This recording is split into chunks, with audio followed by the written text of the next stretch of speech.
I would just say there's so many beneficial aspects to working with nature to really be a part of this greater ecosystem. I know that I've really treasured that time, and I think beekeeping has really allowed me to recenter and to return to myself in a way. And I think that's reflected in many of the stories that I share in the book as well.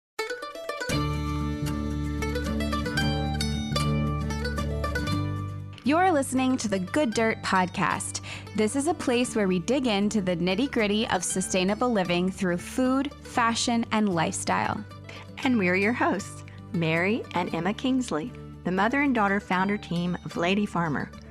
We're sowing seeds of slow living through our community platform, events, and online marketplace. We started this podcast as a means to share the wealth of information and quality conversations that we're having in our world as we dream up and deliver ways for each of us to live into the new paradigm, one that is regenerative, balanced, and whole. We want to put the microphone in front of the voices that need to be heard the most right now. The farmers, the dreamers, the designers, and the doers. So come cultivate a better world with us. We're so glad you're here. Now, let's dig in.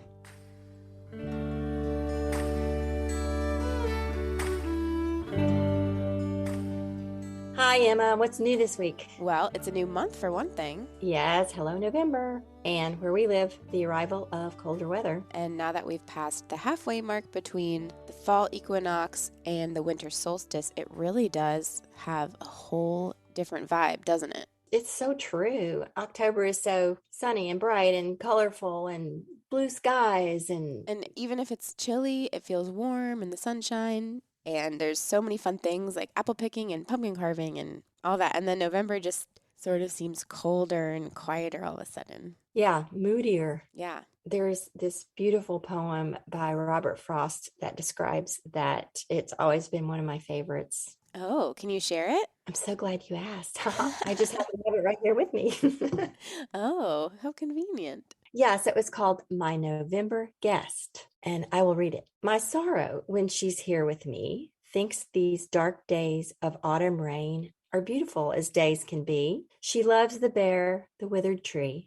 She walks the sodden pasture lane. Pleasure will not let me stay. She talks, and I am fain to list. She's glad the birds are gone away. She's glad her simple worsted gray is silver now with clinging mist. The desolate, deserted trees, the faded earth, the heavy sky, the beauties she so truly sees. She thinks I have no eye for these and vexes me for reason why. Not yesterday I learned to know the love of bare November days before the coming of the snow, but it were vain to tell her so, and they are better for her praise. Oh, that's so lovely. Yeah, I especially love the lines, not yesterday I learned to know the love of bare November days before the coming of the snow. Yeah. I love that. I think he's describing that moment when you begin thinking about winter before it actually arrives. Like you kind of have to prepare for it in your head, like a psychological shift. And nature sort of helps us do that by being November, whatever that is. Yeah, and that's what we had in mind when we were thinking about this year's virtual slow living retreat. Like, how did we want to frame it? We're all about seasonal living, and it's so easy to love and look forward to all of the seasons. But I think winter might be one that's hardest for some people, particularly with the cold and being inside more and shorter days, the prolonged darkness, certainly. Sometimes a sense of loneliness, especially during the holidays.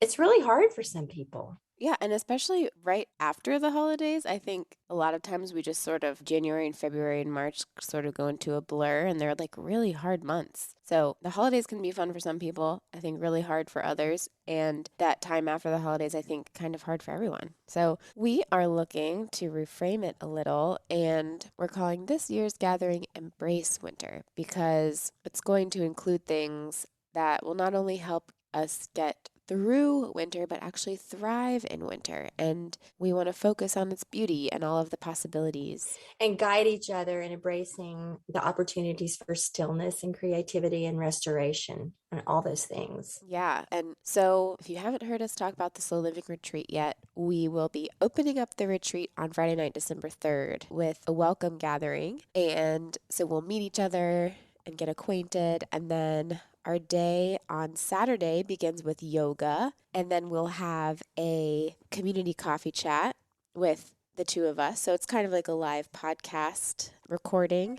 And then we go into 3 full workshops. So the workshops we have are a fermentation workshop. We'll be learning specifically, we've been working with Kirsten to come up with some gift fermentation ideas. So hopefully you can learn to make these things in the workshop and you can use them as holiday gifts, which is fun, or to share with your loved ones over the holidays. And then we have an embroidery workshop with Christy Johnson, who's a beautiful textile artist. And we have a sustainable design for slow living class, or intentional design for slow living with sustainability in mind, with Eva Cosmos Flores, who is a really beautiful stylist and chef and cookbook author. If you're not already following these ladies, you definitely should. We've loved working with them all, and they all have their own interviews on the Good Dirt podcast.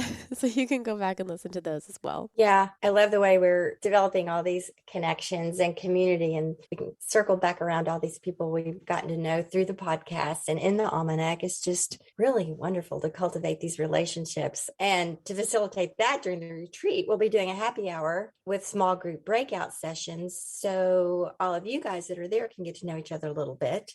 And then we'll end the gathering on Saturday night with a special musical guest, Eliza Blue, with singing and storytelling and just celebration of the coming of this delicious season. Yeah, we know that it's going to be a lovely day full of learning and community and fun, and we're so excited. And it's only 1 month away. Yeah. Gosh, that's so crazy. Yeah. Someone told me yesterday that we have like 8 Saturdays till Christmas or something. Isn't that crazy? So that means it's time to buy your ticket for Embrace Winter Slow Living Retreat, which is December 3rd and 4th. And if you've been thinking you were going to sign up but you haven't yet, we want to invite you to do so because we have put together a little something fun. Yeah, we've got some cozy gift bundles that we're going to be sending out to everybody who buys a ticket between now and whenever they run out. And this includes a few special things to go along with our program to help you embrace winter. And we'll be sending these out until they're gone. So we do have a limited number of them. Yeah, and if you've already bought your tickets, don't worry, you're already getting one. You're on the list. You don't have to do anything else. Except tell your friends, your sisters, moms, daughters to come join you at this very wonderful Lady Farmer community event. Speaking of community, our guest today, our interview guest for today's show, is actually a member of the Almanac, our online community. Her name is Tierney Monahan. She's been with us since the beginning. She came to the Slow Living Retreat last year, and she is a writer, a beekeeper, and an MBA candidate at the School of Business at Georgetown University right here in DC. And we're talking to her today about her newly released book, Beyond Honey, which is about honeybees and their impact on our society, including stories about economic, entrepreneurial, and environmental impact. These stories show how these tiny creatures affect our lives for the good. She also shares about the benefits and challenges of our interconnected world, specifically the relationship between humans and the environment. The book was published in August 2021. Before coming to Georgetown, Tierney spent many years as an educator, community outreach specialist, and development professional at nonprofits in Canada, Ecuador, Italy, and Washington, D.C. She received her BA from McGill University in Montreal, and in her free time, she enjoys gardening, hiking, reading, and creating art. We love talking to Tierney, so now we'll let her tell you her story of becoming a beekeeper, what she's learned and experienced with these fascinating creatures, and her journey writing this book, Beyond Honey. So here's Tierney Monahan.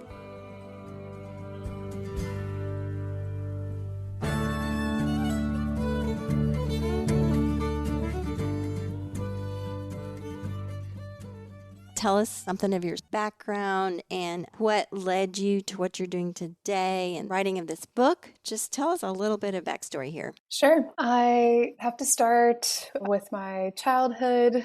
I grew up in a small town in northern New Jersey. My mom was a very skilled gardener and loved being outside and in nature. She was the first person that really instilled that love of being outside and getting her hands dirty in the garden.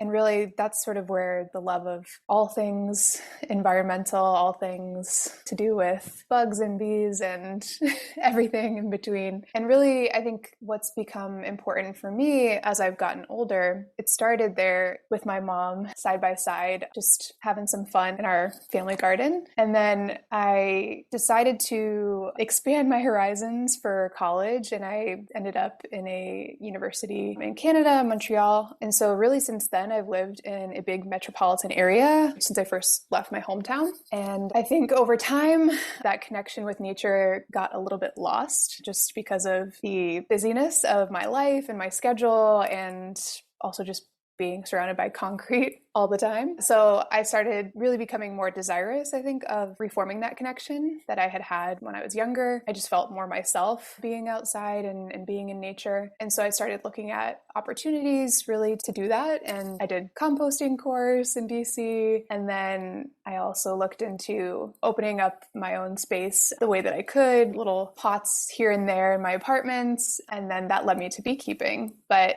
the beekeeping took another year to really start because I was put on the waiting list of the course in DC, which is always very, very popular. And the first step was I just wanted to increase the yield of my garden. And I thought, okay, I've read a lot about pollinators and how important they are. And it was that one little opportunity that I could do in a city. I think chickens have been banned. They were allowed for a little while, and then now they're banned again in DC. Oh, really? I didn't know that. Mm-hmm. So honeybees are one of the only agricultural animals that you can work with in the city limits. So that's sort of what I was drawn towards, to increase that connection little by little. And the course itself was amazing. It was from January to March, and it's changed my life. I've been involved with the community now for 3 or 4 years, and it's just a really beautiful, open set of people. I think beekeeping attracts good people who are willing to work together and work for others and work to better the environment. So it's a good group to be a part of. And the book started as part of my grad school course requirements. What were you studying in grad school?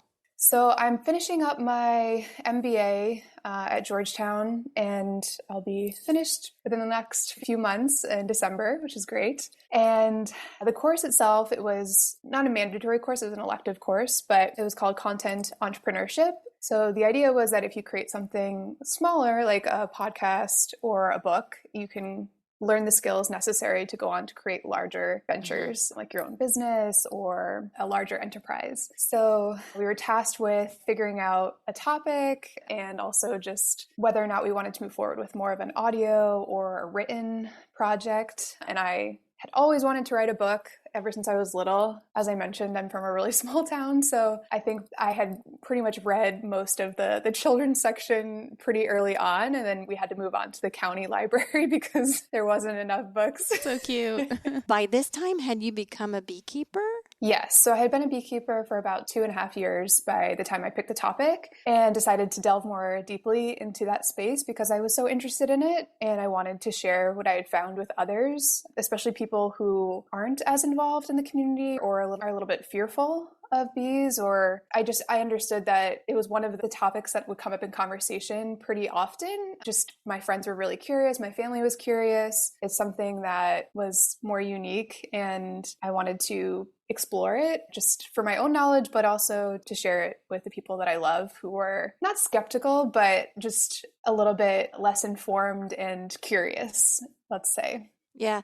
We lived in DC for 5 years before we moved out to the farm, and I belonged to a local garden club, and they had a couple of meetings on bees and stuff. And I was so surprised and pleased to learn that Washington, DC has a really rather healthy and robust bee population. I didn't realize that. And I thought that was so cool because that's been several years ago now, way back when there was so much talk about the colony collapse syndrome. And I was sort of happy and proud that in our area, that wasn't the big problem that you were hearing out. So I guess you were part of that vibrant thing going on in DC, was the growing bees. Yeah, and you still are doing it. Yeah, shout out to DC Beekeepers Alliance. Yeah. I also owe a lot of credit to Montgomery County Beekeepers Association as well. So in tandem, the two organizations have really helped me learn more and more. There's amazing mentors. The community is really involved not only with bees, but with environmental conservation efforts in the area, and is really an amazing resource. And that's one thing that I do recommend, is that if anyone's interested, start there, because it's very difficult to do alone, and it's not recommended because it's best to learn from people who know this specific region, the specific area, the problems that we're facing. So anyone that's listening in your areas, check out your local beekeeping association. They'll be able to give you tips and really welcome you in and help you in this journey. So you just moved to Virginia. So are you joining that specific bee association? And like, do you have a hive and did you bring it with you? I'm so curious. Yeah. Yes. So I will stay connected definitely with the DC beekeepers, especially until I graduate. And so that's my primary resource right now and primary community. And I don't have any hives right now. I volunteer at Georgetown's with the Bee Campus project there. Okay. And there's also a lot of other volunteering opportunities throughout the region. I did have bees, and that's one of the stories that I write about in the book, that unfortunately the hives that I did have, one died due to a number of different factors, and the other one absconded, which means it essentially leaves to find a more suitable home. So I had two failures, but it taught me a lot, and I'm looking forward to getting back into it after I graduate. It's just been a little bit too much of a time commitment. Sure. Yeah. To be able to do it properly and to not be a harm rather than a help. So what's really cool is you've had this passion project, and then you kind of in tandem with your schooling turn it into this book, and you're launching this thing. So I don't know what your plans are like post-graduation and as you look forward in the future, but it seems like for now it's just like a really beautiful passion project that you've just really turned into something really tangible. Do you plan to take it on, and what's the next iteration of this, do you think? Or is it just kind of something that you love doing and will always kind of keep cooking in the background? I think definitely keep it cooking as long as I can. I love this community, and I don't want to ever go backwards. I'd love to move forward with whatever community that I'm a part of, wherever I am living. So I foresee, if I do stay in this area, that I'll continue to be a part of the community that I know here. Otherwise, I would definitely look up wherever the next place is, anything happening in that area. I am looking to pivot post-graduation into a different industry, but it's still to be determined. But bees will be a part of it no matter what, whether that's remains as a hobby or as part of my future endeavors in terms of running my own enterprise. That's awesome. That's so wonderful. Yeah. So I'd love for you to share with our listening audience, why are bees so important to us? And I think in general out there, people know bees are important, and they know that they're in trouble and that we need to watch out for them and take care of them. But I don't think many people really appreciate the profound impact that bees have on our everyday life. And so what do you tell a person that's saying, oh yeah, let's be nice to the bees. They're good. They help us have pretty flowers. So what do you tell them? You really want to educate a person on the importance of bees? Well, the number one reason that bees are important is for pollination, for both humans and non-human life forms. So animals, other species rely on bee pollination for the production of food. That's the number one reason, and that's the reason why honeybees are particularly prolific, and there's a whole industry behind it. It's because it's tied to our food system. And so if people ask, that's sort of the number one thing that automatically, without bees and without other pollinators like beetles or bats, birds, butterflies, really like our food system would be much less diverse. There would be some breakdowns in the food chain for sure, as well as non-human life would also suffer. So other animals who rely on the pollination for food. And then beyond that, they are a barometer for the ecosystem. So I like to say that they signal for us, if there's issues, if there's problems in the ecosystem. So one example that is clear that is affecting bees and humans likewise is pesticides. And if the bees aren't doing properly, if they're not doing well, there's definitely a warning sign. It's not a catastrophic emergency situation. I don't want to alarm anyone, but it's one instance where we can see, okay, something is off kilter here, something is off balance, and it's usually due to human activity and, unfortunately, human interventions that are not really thought through in the long term. They're thought through, okay, short term, let's grow this crop to make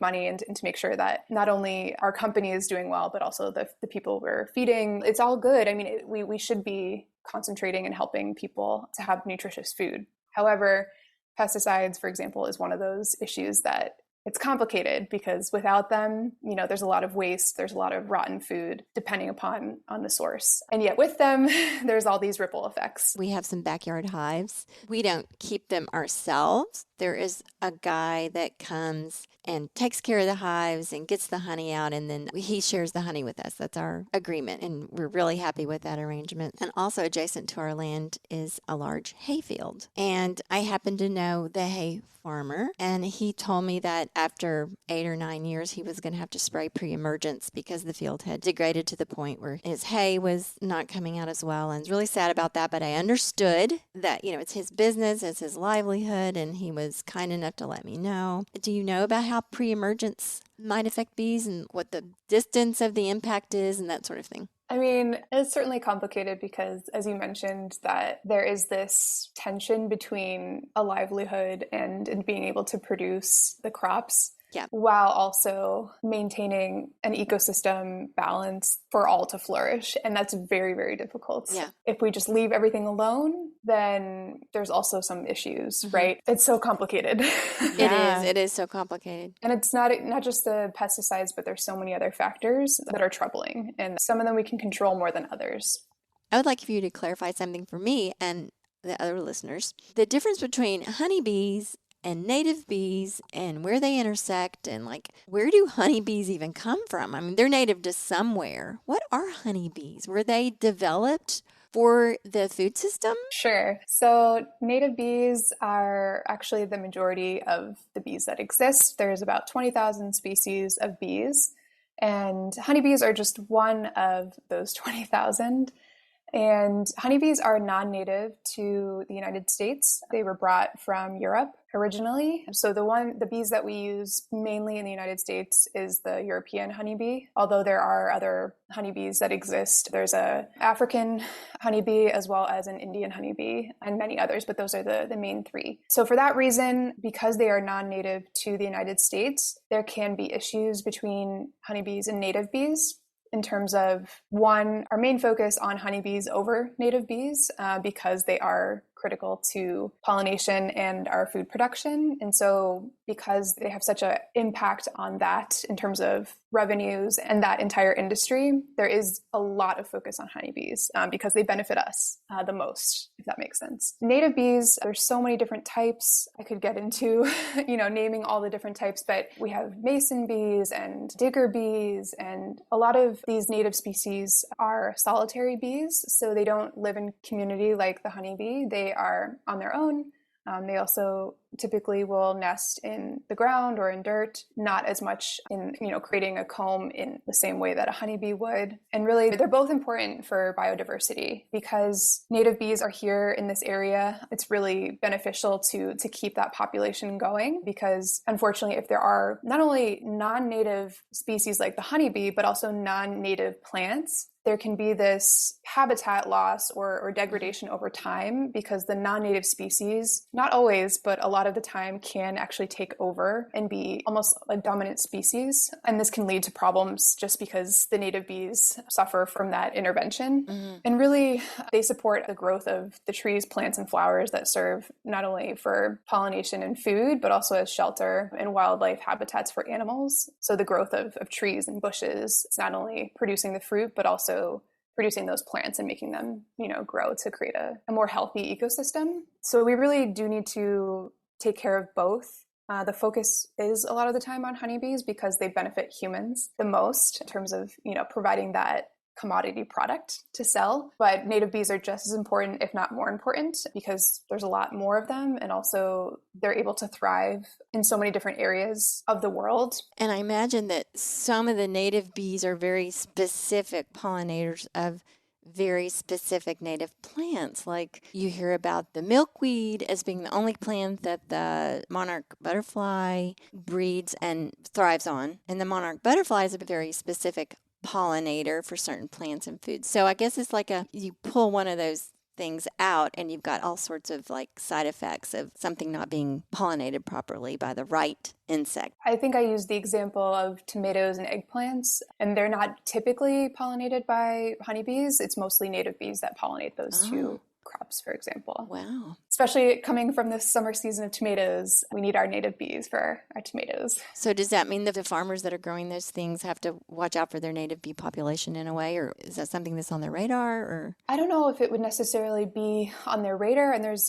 honestly, because they're not managed in a managed species, there's not a lot you can do apart from lowering your pesticide use and providing water and making sure you're, not destroying the habitat around the area. You're planting native species, not a ton of non-native species. So you can control the environment a little bit, but in terms of the population itself, there's not a way to, observe and manage them in the same way. We hear a lot about how bees are in trouble and things that we need to be doing to mitigate that and to save them, and buying local honey, all of these things that we hear about. And I guess we're just wondering from your perspective if you think things are like getting better, whatever that means, or what you think about the conversation and the public awareness.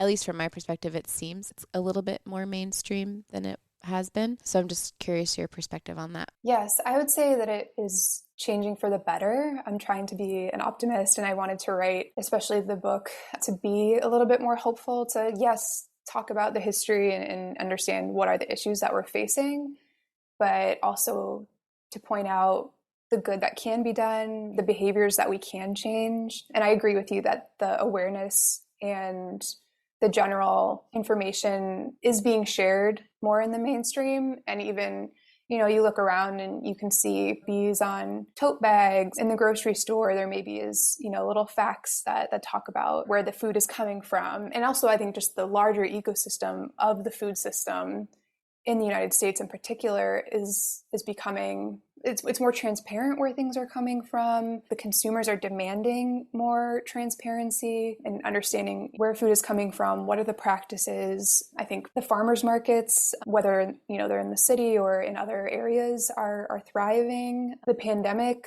highlighted the huge issues in our food system and how important it is to take care of each part of our supply chain. And I think that awareness is growing. And I think for that reason, there will be necessary changes that we have to make to really allow for bees and pollinators to thrive into the future. If we don't change our practices, there will be more issues. So yes, I do think things are changing for the better, but it's dependent on us to continue to spread the word and also to be willing to make behavioral changes, which are hard. It's hard to change your habits. It's hard to change the way that you live, especially if that takes more time and or more money. And not everyone will be able to do that. And that's a privileged thing to be able to change your habits sometimes. So what is the status of this colony collapse syndrome that we've heard so much about over the last, I would say, decade? Yes, I would say based on the research that I did and conversations with experts, especially at University of Maryland, their bee squad and their bee lab is phenomenal. And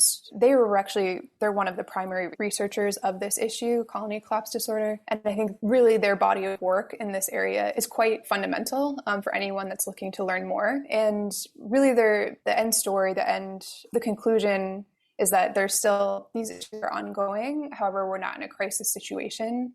The losses that we experienced in, the early, 2005, 2006, 2007, like about, 10 or 15 years ago, those aren't happening at the same rates. However, the same factors that influenced those losses are still at play. So climate change and loss of habitat, pesticides, pests and pathogens, they all play into it. And so each of these pieces of the puzzle, we need to be doing as much as we can to sort of mitigate any future challenges. Again, as I mentioned before, it's very hard, especially when it's something as large as climate change and changing weather patterns that affect where bees can forage, where plants are able to grow. The bees that are currently in our area, who knows, if it continues to get hotter and hotter, they'll have to move north. They'll have to move, into a region that is, will have more flowers and forage available for longer in the season, or vice versa if it's too cold, or it depends. That's interesting. And what I hear from that is people wonder, what can we do? What is something we can do? And it seems like wherever you are, even if you live in an urban setting or whatever, you can always provide some sort of pollinating plant close by. If you have a garden, if you have a balcony or whatever, something that will serve the pollinators in your area. Is that true? Yes. That's what I want to communicate too, is that not everyone has to become a beekeeper. Right. And actually, we need a lot more people who are friends of the bees rather than beekeepers. Yeah. And there are really small changes that we can make. Planting native plants is one of those ways, even if you have just apartment balcony or community garden plots. Bees in the city actually do very well because there's such a diversity of floral material within a smaller radius. So that is definitely one way to increase the forage for the bees. So instead of having that pristine green grass, which looks so pretty, think about leaving a few weeds and wildflowers, as well as, the reduction of pesticides. Yeah, and I wanted to add on too, you had mentioned little habits we can change. So what are some more of those besides paying attention to the flora around us? Does it help if I buy local honey? What are some small things like that? Yes, I would say buying local honey is a perfect way to support your local beekeepers who are involved in the area and are working towards creating that better ecosystem where you live. The quality is also probably better and it tastes better, in my opinion. And it can help depending upon if you have seasonal allergies. Sometimes having some local honey can combat that because it has very small doses of the pollen in the area. But check with your doctor before. Yeah, if you have As any allergies. But beyond that, reducing the use of pesticides and, advocate if you're able to, if you're willing to be involved in your area with the city government or county government to keep beekeeping legal and to support whether or not, the establishment of a beekeeping association, if one doesn't already exist. You can also leave out some water for the bees to drink. That's one very simple way. You can have like a little feeder for them. How cute. Is there a specific bee feeder you get, or is it you just leave a little bowl? No, you can leave a little bowl. Just make sure you put some stones or rocks because they need something to land on. Otherwise they'll drown. But very, very easy to do. And there's also a lot of these native bee hotels that are available for purchase, at different areas, grocery stores and other vendors. And you can install them on your property and just make sure to change them out. You usually have to clean it out, I think, once a year, just so that all the little rooms of the hotel are clean, because they'll fill them with dirt and just pack them full of debris. So that's something easy to do. Yeah, those things are so cute. I know. There's local agricultural fairs in your area to visit them, support them, especially if you have little kids. It's so fun to go see all the different animals that are there, and bees are usually featured as one of the animals. You can talk to your local beekeepers as well and learn more. That's awesome. Yeah, those are some small things that everyone can do. You don't have to do all of those, just pick one. Yeah. Right. So let's talk a little bit about honey, the desired product. It's more than just a sweetener. It's got a lot of other uses. So would you like to talk about that a little bit? Sure. Yeah. So I named my book Beyond Honey because I wanted to talk about the impact of honeybees beyond the product of honey. Although, as I mentioned before, it's certainly one of the most important products and money-making products. And so therefore, it's something that will always be one of the focuses talking about bees. So it is an agricultural product. It is a commodity, so to speak, isn't it correct? Yes. I would say if we want to talk about honey itself, so it's obviously very delicious, but honey is not only used as a delicious treat on your bread or have in your tea, but it also can be used in wound healing. It has for antibacterial use. And then the other products of the hive have uses beyond just how the bees choose to use it. So there's not only honey, but there's pollen, propolis, and royal jelly as well. And those are the four main hive products. And in many cultures, these products have been used for thousands of years, and they almost have, it depends how you use it, but they can have medicinal properties. Pollen is a great source of protein, so it's definitely another one of those products that you can purchase and consume. And then Propolis is more, they take resin from plant materials and use a process like within their bodies to basically, I don't want to say like ferment, but transform it with enzymatic processes. And it becomes also a great antibacterial usage. They use it to line the walls of the hive. And there's a lot of throat sprays that use it, have it as one of their ingredients that you can buy. And that also helps with preventing and or like mitigating some of the common cold and throat issues that we experience. Yeah, you give that example in your book of, I don't remember her name, but the woman that started the company because she had been abroad and had a bad throat infection. And was it the propolis spray that cured her? So when she went back to, I think it was Canada, was it?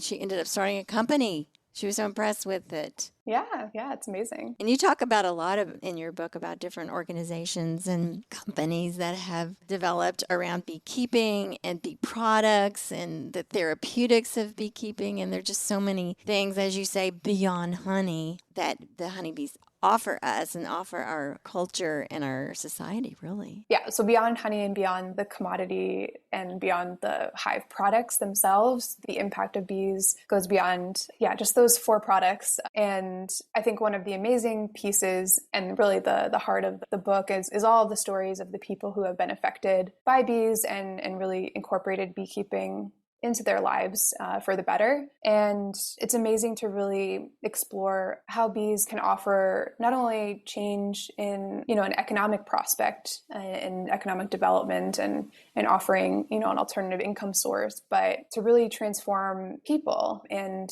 working with the bees is very special. It's a very unique experience that I don't think people really understand until you're next to a hive and really seeing, all the activity that's going on. To many people, it's very calming because of the rhythm of the sound of the bees. Their movements are very calculated and precise while also being very, I think, aesthetically beautiful. They're always working for the good of the hive. So they're not just meandering along in life. However, they're just these beautiful little creatures. And honestly, I think a lot of their movements are mesmerizing in a way. And that meditative aspect is one of the reasons that people have experienced so much goodness from the bees and really have witnessed transformation in their lives.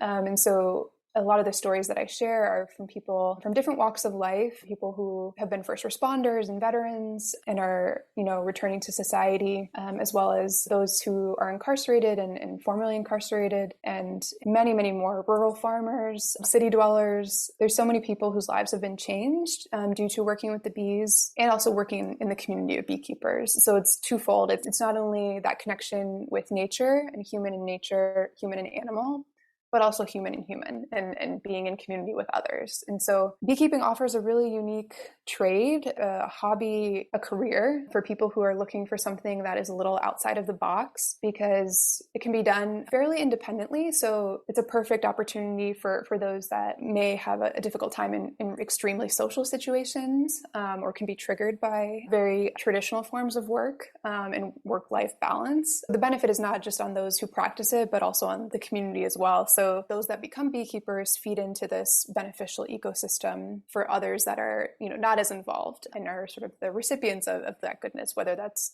again, the honey product or just the benefits of a healthier ecosystem. If you've ever had the privilege, this is to anyone out there, of witnessing a swarm, that's the perfect metaphor, I think, for community cooperation. Have you seen one? Mm-hmm. Yep. I've seen it a few times at the farm. Tends to happen in May. And sometimes you just look up, usually accompanied by a big buzzing sound, and there's like literal cloud moving off. It's exactly how they did it in the Winnie the Pooh cartoon. Yeah, it is. Exactly what it It looks like. Just like it. The only thing it's missing is the little Pooh Bear holding on to the... It's true. Tierney, do you get a lot of, does everybody in the past 3 or 4 years buy you, bee gifts? Does everything you own have a bee on it? Got a lot of bee tchotchkes in your house. Yes, now I am known as the one friend who's very into bees, and I have bee earrings, I have a mug, I have t-shirts, note cards. It's the one thing everyone asks me about, which I love. But I'm this is not all I am. Yeah, I know. I think we've all had one of those in our life. Tierney, what does the good dirt mean to you? I think for me, just tying it back to a little bit of what we talked about, but just cultivating wholeness where you are and being able to contribute. Your dirt can be a small pot in your apartment, or it can be, a huge field where you're able to host many, many, many hives. But I think just, cultivating wholeness where you are, where you're able to give of yourself and contribute in small ways. Yeah, goodness can come from like little steps, I think. Oh, that's so lovely. That's wonderful. And is there anything else you'd like to leave with our audience, or what you want people to most understand about beekeeping or the work that you're doing? Yeah, I would just say there's so many beneficial aspects to working together with nature. So not just with bees, but involving yourself in the dirt or in some way to really be a part of this greater ecosystem. I know that I've really treasured that time. I've experienced, deep loneliness and deep worry, like deep desire for that connection with others. And I think nature has helped me to reconcile some of that and to have that space to be thoughtful and reflective and encourage those parts of ourselves that we may have abandoned in search of a success or achievement. And I think that's one thing that I've struggled with. And I think beekeeping has really allowed me to recenter and to return to myself in a way. And I think that's reflected in many of the stories of the others that I share in the book as well, who have just, gotten quiet, gotten a little bit seeing eye to eye with what's around you, taking that time to observe. And that's just been really extremely helpful for me personally. And I think others can benefit from that too, just slowing down and taking time to appreciate, the gifts that we've been given and this place that we call home, which is our earth. Thank you so much. That's so true. All of it's so true. And all of you should go and buy Tierney's book. Oh, yeah. Where can they buy it? Where can they follow you? Yeah, tell us all about how to stay in touch with you and followers. And your book. The best way to find me is on my website, tierneymonahan.com. And there's links to purchase the book there, as well as really all my social media channels. You can follow me. They're all linked on my website. But every social media channel is at Tierney Monahan. Thank you so much, Tierney. Thank you. This was so, so fun. Thanks for coming on the show. Thank you.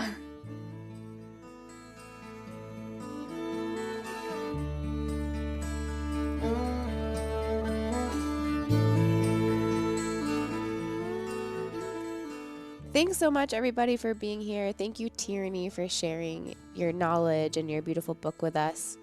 And if you are new here and you're not already following us, make sure you follow us at We Are Lady Farmer. We're on Instagram. We're also on Facebook.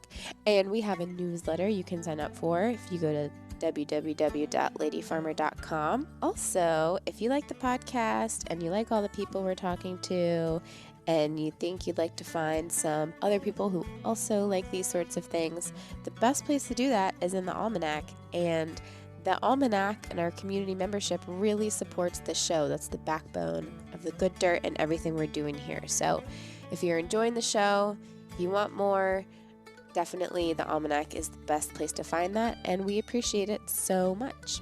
Yes, and don't forget to go buy your retreat tickets for the Lady Farmer Virtual Slow Living Retreat, December 3rd and 4th, coming up in 1 month. Go buy your tickets now so you can get one of our cozy gift bundles that comes with your ticket while supplies last. So yeah, they'll run out and then we'll be really sad. So we want you to get one.